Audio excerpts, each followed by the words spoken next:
But when you give money to people, what do first? They spend it immediately. When you give people paper currency, which doesn't mean anything, and you don't buy assets with it, you just buy watches and cars and stuff like that, you're going to get squashed in the future. We are on an ocean, and US is the slowest sinking ship. Every ship is sinking, and they're faster than the US.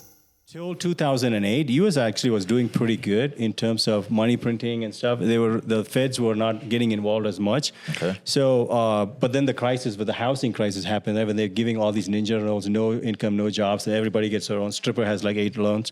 So then that caused everything to crash. And then they had to bail people out. So what they did at that time was they bailed the banks out. So that actually didn't cause a lot of inflation because there was a big hole. And then they just filled that hole, and then the banks, got covered, and then slowly people got out of it. But what happened in COVID was they did not bail the banks. The banks were not in trouble, right? But they shut down everything. So they had to bail people out. But when you give money to people, what do first?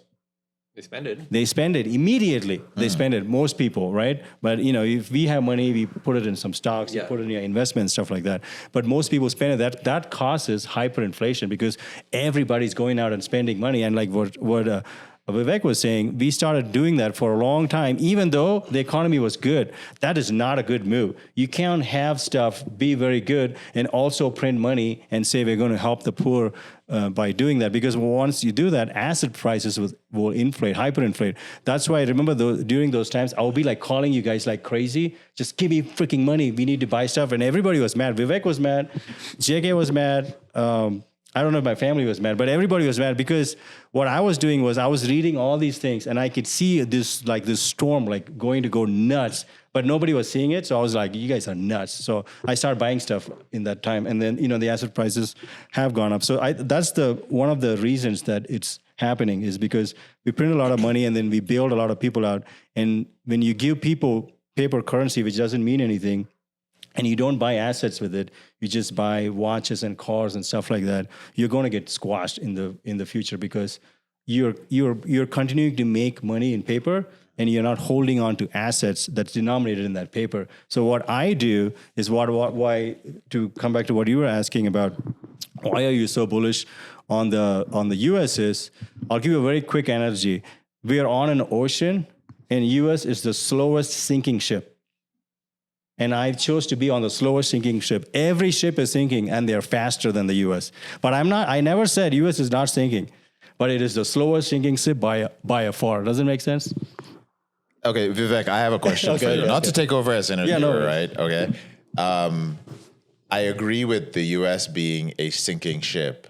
I disagree with the idea, the blanket statements, that every ship is sinking. I'm with you. I'm with JK on that. I don't think I don't think China is sinking per se. Name a country which doesn't have debt. It's not about debt. Oh. Can you structure that in a different way? What is your definition of sinking?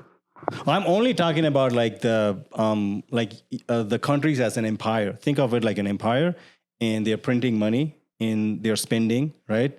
And they have debt and they print more money to get out of debt. And then there's a deficit problem too. Debt is okay. Deficit is a problem. Yeah, debt is okay. So I'll throw it back at you guys. How much debt to GDP does China have?